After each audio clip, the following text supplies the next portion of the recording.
บายดีสบายดีPPFC หมดทุกคนสบายดีตอนเช้าเนาะตอนนี้แม่น้องป่านอยู่โรงเรียนเด้อนี่อันนี้ก็วิวทิวทัศน์ช่วงเช้าอากาศหนาวทุกคน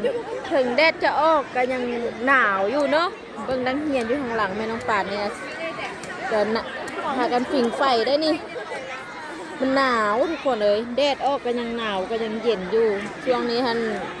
ช่วงเช้าเนาะยังผ่านไปฮอดโมงขึ้นห้องสอนตอนนี้ก็7:40 นาที8 โมงก็จะได้ขึ้นห้องเนาะนักเรียนก็จะได้เข้าห้องเรียนขึ้นห้องสอนแม่น้องป่านคือกันเด้อ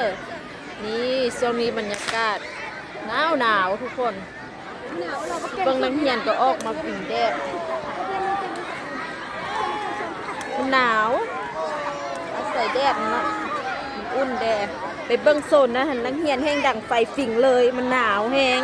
ไปแม่น้องป่านสิพาไปเบิ่งเด้อชิลินเต้นอย่างก็มีเนาะมันหนาวแห้งหนาวบรรยากาศยามเช้า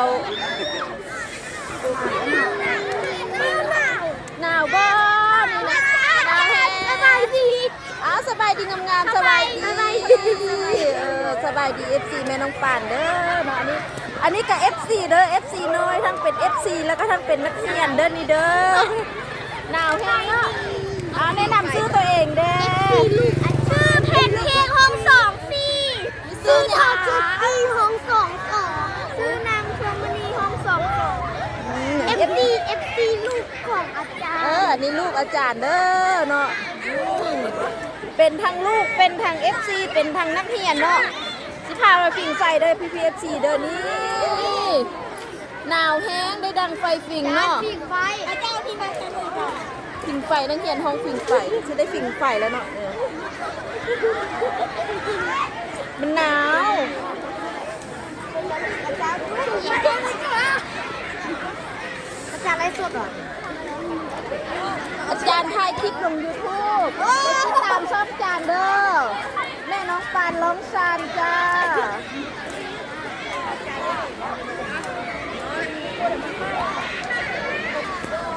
หนาวแห้ง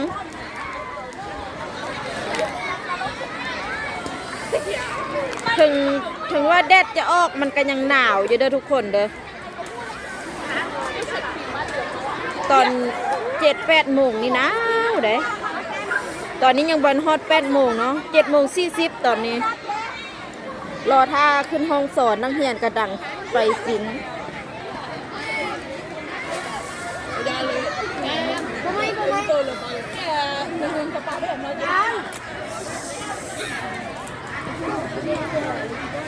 หนาวบ่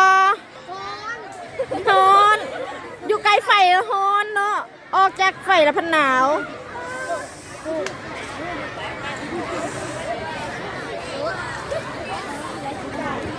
ดังไฟฟิงขางมือเวลาไปเขียนหนังสือมือจังบกแข็งเราทุกคนเลย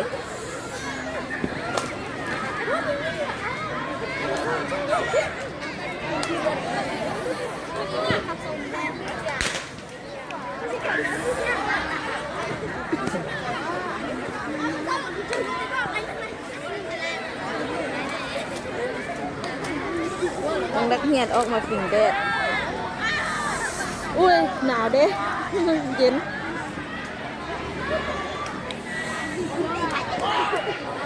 กับเบิ้งวิวรอบห้องเรียนของแม่น้องป่านสอนแล้วนี่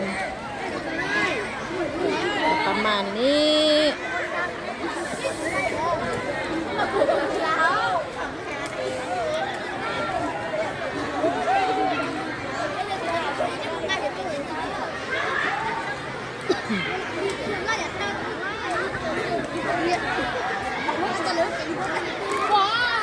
ถ้ามีโดนมาบิน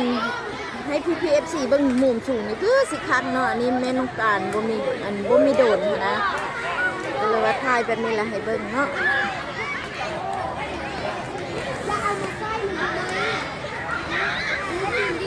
ไปฟิงไฟนำกันPPFC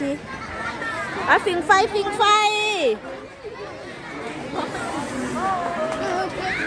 มื้อนี้เป็นวันหยังไข่ฮู้แด้ มื้อนี้แม่นวันหยังมื้อนี้วันพุธวะอันมื้อนี้หั่นน่ะเฮาสิบ่ได้เฮียนใดตอนมื้อนี้เนาะเพราะว่าสิได้เก็บขี้เหงื่อพากันเก็บขี้เหงื่ออนามัยเด้อนุงเฮียนได้แล้วก็จะบ่ได้เฮียนเป็นวันหยังวันสำคัญอีหยังของนุงวันหยังแม่นบ่วันชาติบ่วันเมืองสาด แม่นซะบ่วันเมืองลงซานวันที่เท่าใดมื้อนี้น่ะวันที่26กงกับวันหยังวันพุธเพิ่นสิเฮ็ดหยังเห็นบ่เพิ่นปักถุงเรียบหุงเฮียนเพิ่นสิต้อนรับวันหยังสาดต้อนรับวันชาติแม่นบ่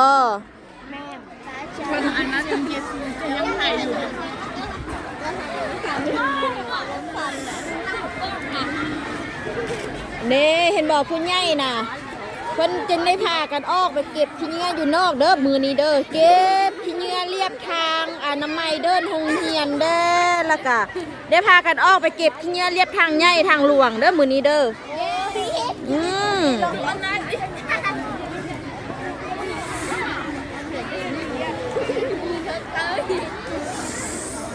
โอ้หนาวเนาะ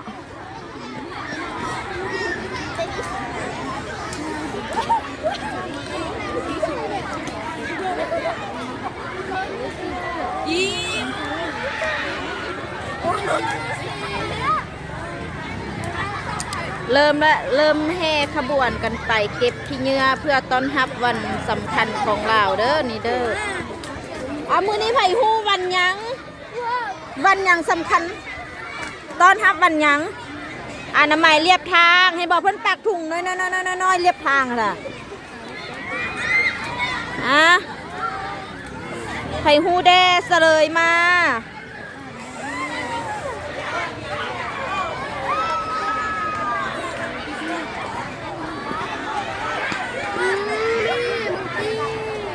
เก็บขี้เหงื่อเลาะเดินเหียนส่วนเหมือนม.4 หาม.7 จะได้ไปเก็บขี้เหงื่อเนาะเก็บขยะนะเรียบถนนใหญ่ถนนหลวงเนาะแม่น้องป่านจะบ่ได้พาพี่ๆ FC ไปเบิ่งเด้อเพราะว่าแม่น้องป่านก็จะได้นำพานักเรียนอนามัยเดินโรงเรียนอยู่ในโรงเรียนนี่เนาะก็เลยว่าบ่ได้ไปรีวิวให้พี่ๆ FC ได้เบิ่งเนาะนี่ตอนนี้ผู้อำนวยการแจ้งอย่างฝั่งเด้อ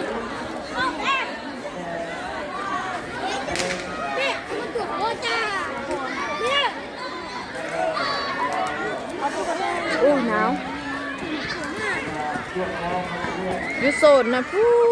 นกันดังไฟฟิงโซนนั้นก็หนาวแห้งเนาะ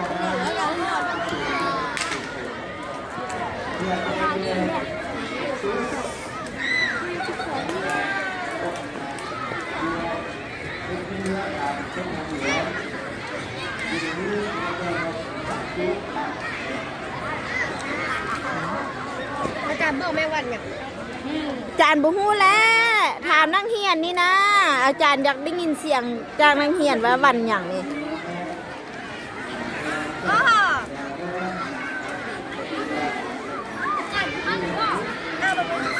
หนาวเนาะอันอาจารย์จับกล้องนี่ก็หนาวแห้งมือจนสั้นจนเจ็บแหละ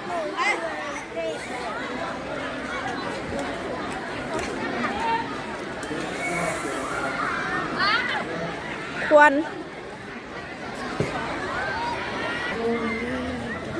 เพิ่นสิพานักเรียนเก็บขี้เหงื่อ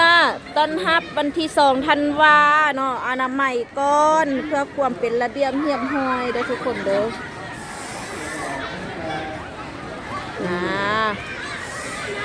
ช่วงเช้านี้อาจจะบ่ได้เรียนเพราะว่าต้องได้ออกไปอนามัยเส้นทางหลวงเนาะอยู่ในตัวเมืองลองซานดีเด้อเพราะว่าเอานักเรียนไปเก็บขี้เหงื่อเนาะเก็บขยะเรียบทางหลวงก็ประมาณนี้เด้อพี่ๆ FC เด้อแม่น้องป่านกับรีวิวให้พี่ๆ FC เบิ่งกับประมาณนี้แหละได้สำนี้เนาะ แม่น้องปานจะได้ขอตัวลาลงก่อนเด้อบ๊ายบายแล้วพบกันใหม่คลิปหน้าเด้อบ๊ายบา